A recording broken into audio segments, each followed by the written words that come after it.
Hello everyone, so today in this video I wanted to show you how to change the brake sponge in a Brother plastic bed machine. It is called a brake sponge, not a sponge bar or needle retaining bar on these machines. They do not have a bar, they're just a sponge. It's a brake sponge. It basically breaks the needles from coming out too quickly. And if you have one of these Brother plastic bed machines and it hasn't been used for decades, then it will need a new brake sponge because the needles will not be held firmly as they should be, and you'll struggle to knit with the machine. So what you want to do is go on eBay and find yourself one of these sponges that they're usually sold as needle retaining bar sponge or Brother Knitmaster Silver Reed sponge. Typing anything like that in should bring them up. They're very common, very generic. They have a piece of ribbon on the top here and a piece of ribbon on the bottom. Some of them are self-adhesive, so just make sure that yours isn't self-adhesive. They usually have little flaps sticking out at the end from the topper and it shouldn't peel off. You don't want a self-adhesive sticky back one in one of these machines, because if the sticky back comes off, even if you don't take the backing off, it could still shift and leach out, and you don't want it sticking all inside the little gully that it goes into. So that's what we'll need, a new sponge. See, the needles press down on this sponge, or should I say the sponge presses down on the needles and adds a bit of resistance to stop them from slopping around. So first of all, we'll take off the carriage and set it aside somewhere safe. And just so I can show you what happens when you have a sponge that's worn in one of these machines, when you tip the bed forward, either all the needles or most of them will come out all the way to E position or holding position, and that is not what you want. So to begin replacing the sponge, if you're using the KX-390 or KX-395, if you have your chunky gauge gate pegs on, you may find it easier to remove those because you won't have access to all the needles very easily. On the KX-350 this doesn't matter because they don't come off, it's a set gauge, that machine. So what you want to do is bring all the needles out into E position, and you want to close all the latches on the needles. You'll find this easier with a cut credit card or something with a very thin flat edge, but you can use your fingers, just be careful because the needles are pretty sharp. Okay, and then grasp the butt of each needle and pull back and up to remove them from the machine. You want to do this with every single needle. You see the latch isn't closed, it gets stuck, like it just happened there. So back and up as you pull it straight out. And do this all the way across the bed and take out all of the needles.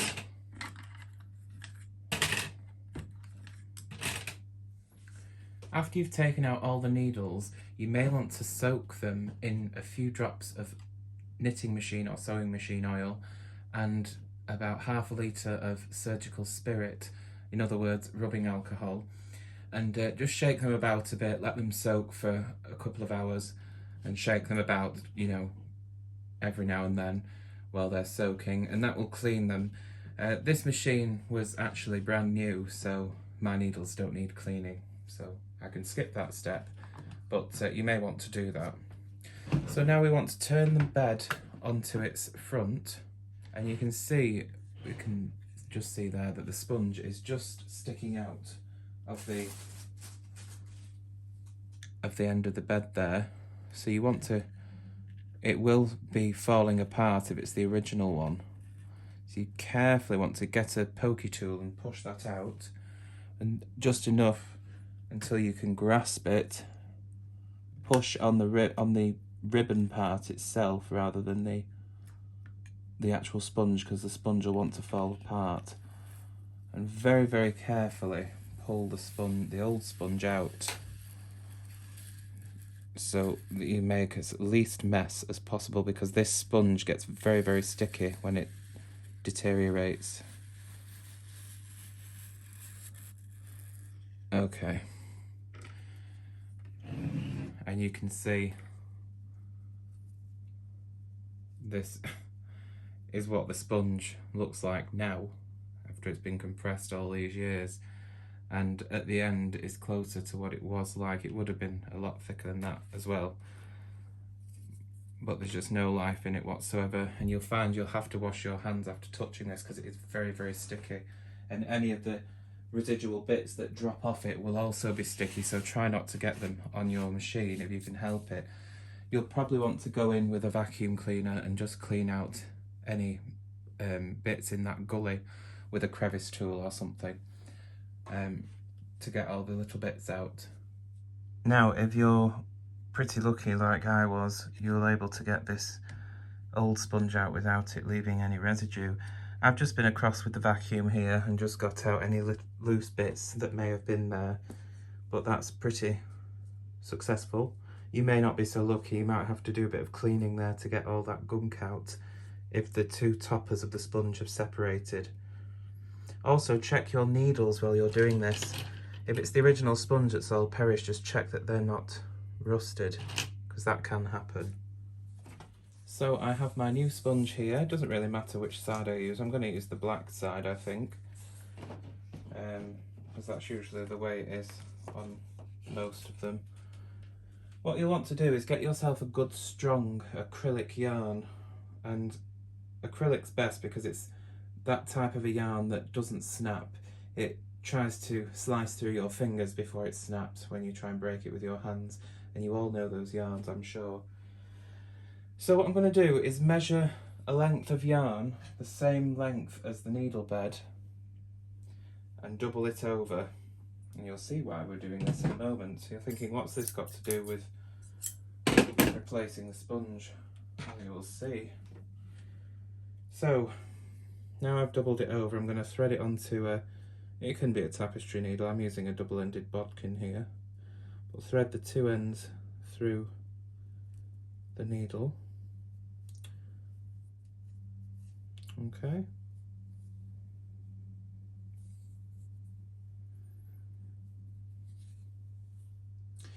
Now what I'm going to do is I'm going to just not too close to the edge, but about maybe 1/4 of an inch.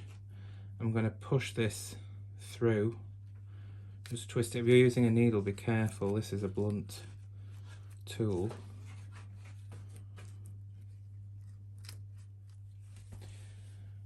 There we go, that took a minute to get it through, but now I've threaded it through, I'm going to pull that through there, and then this whoops, try not to pull it off the end of your bodkin, but at this stage it doesn't matter.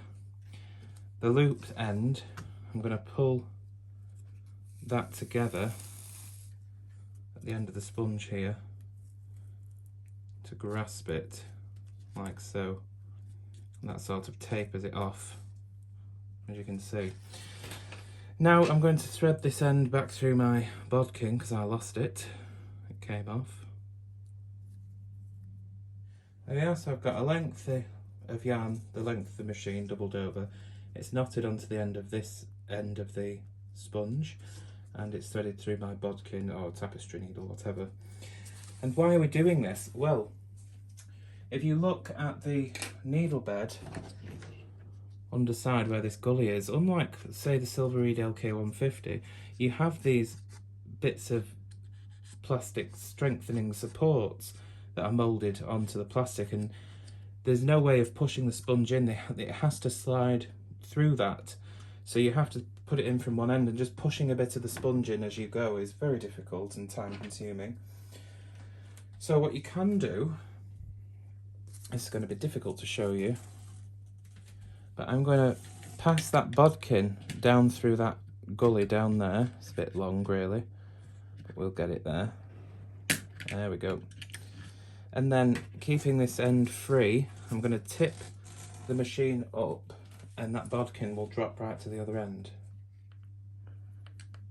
Hopefully you can see that there, it's dropping through. It's a bit difficult for you to see, but it's dropping down to the bottom, and we'll catch it at the other end. I'll be back with you in a second.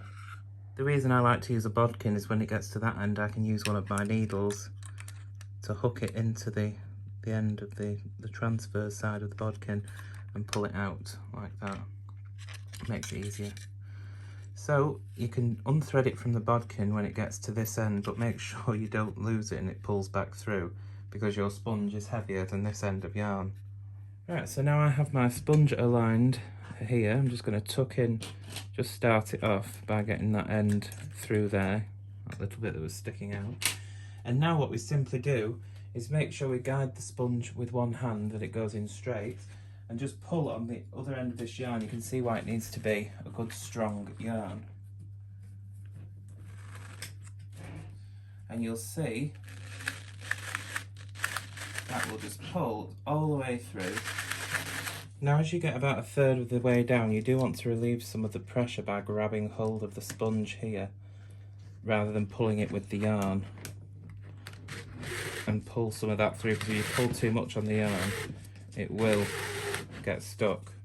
But careful not to pull your yarn out the other end. So it's nice to have a good long length of yarn that's much longer than the needle bed. And then you can guide that sponge back in and continue, making sure it goes in straight, and continue to guide it through. Hopefully you can see here what's going on.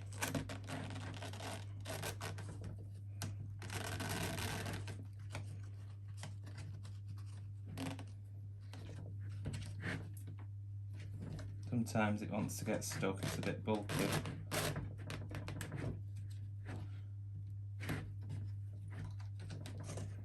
I'm not saying this is easy, but it's certainly easier than pushing it in bit by bit.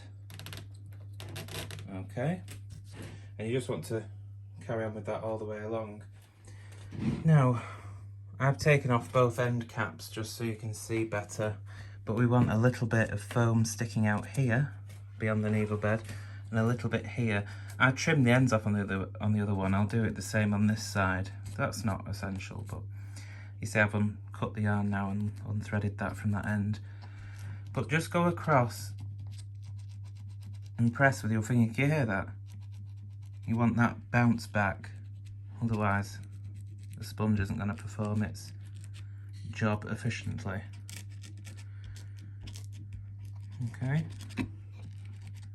just make sure that everything is okay. And that is the sponge replaced and in place. And there we are now. I've put the end caps back on. Just want to point out, you don't need to take the end caps off to do this. It's just so I could show you what it was supposed to look like at the edges. So you've got a little bit of sponge hanging out on each side. The sponge is in all the way across, and just make sure that it's nice and flexible. It's got nice spring to it. And now we're ready to put the needles back in. So to put the needles back in, it's very simple. Just make sure the latch is open and put it in at quite a steep angle. And in fact, if I turn it this way, you may just be able to see the sponge just in there. You can see when I put it in at a steep angle with the latch open, you see the needle popping up underneath the sponge. The sponge needs to sit on top of the needles like that.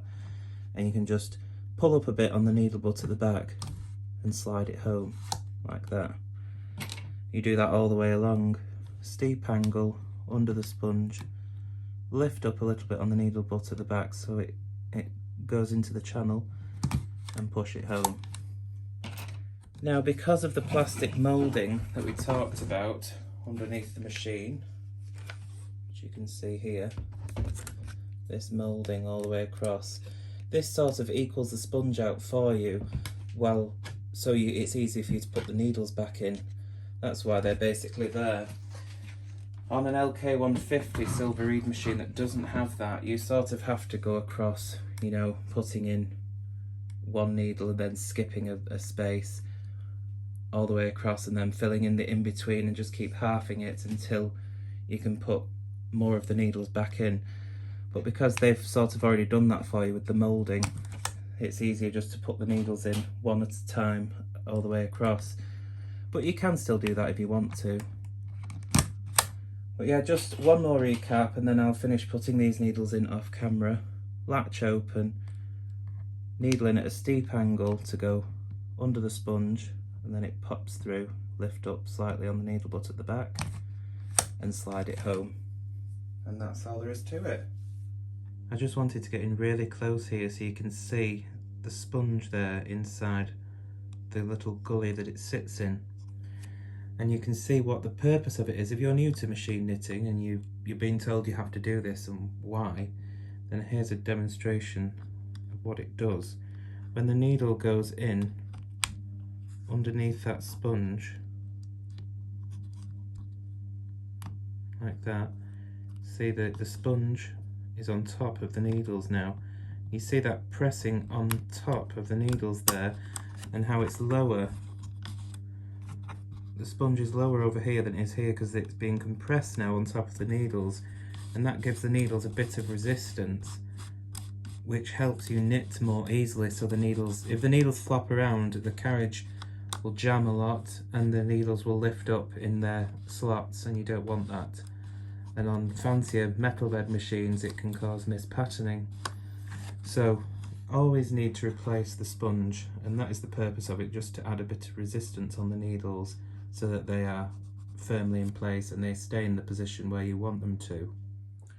Alright, so we're coming to the end here, and it does take a hot minute to get all these little guys back in, but you know, you do get there.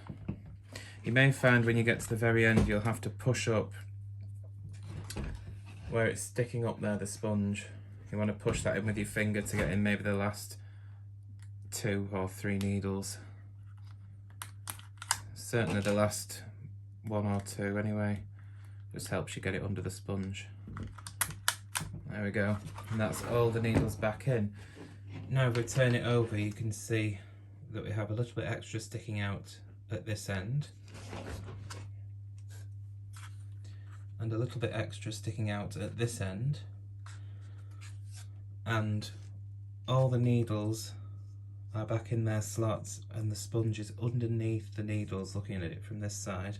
And just check all the way along, especially at the very ends where the extra sponge sticks out, that the sponge hasn't been twisted or that it's skew whiff in any way, because you want the needles resting on the topper, the vinyl ribbon topper. You don't want it sitting on the sponge, otherwise it will wear out very quickly and it will cause drag on your carriage, because this topper is smooth, so it glides very easily. But yeah, that's basically what you want all the way along. Now you can put back on your gate pegs, either your 4.5mm like in this case, or your chunky 9mm gate pegs, depending on what yarn you want to use next. If you're using the KX-350 mid-gauge machine, you don't need to worry about this. But on the convertible here, you can take these off to use different weight yarns.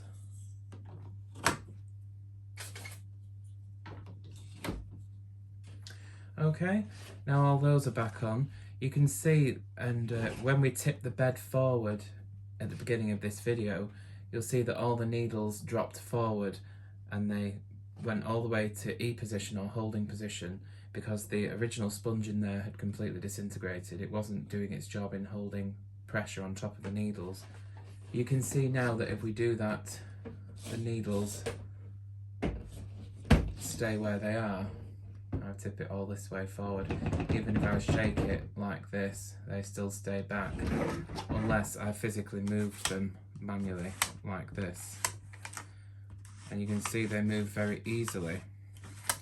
The last test to do before you would actually set up the machine and knit is just to go across with your carriage over all the needles, put them into position B, or working position. I'll just zoom out a bit here so you can see better. We'll make sure they're all in line. You can see when I go across with the carriage, this machine hasn't even been oiled yet. This is still new out of the box, never been used. But you can see we can move the carriage with one hand or one finger. And this is how we want it. We don't want it to be too difficult to move. Obviously it's not clamped down.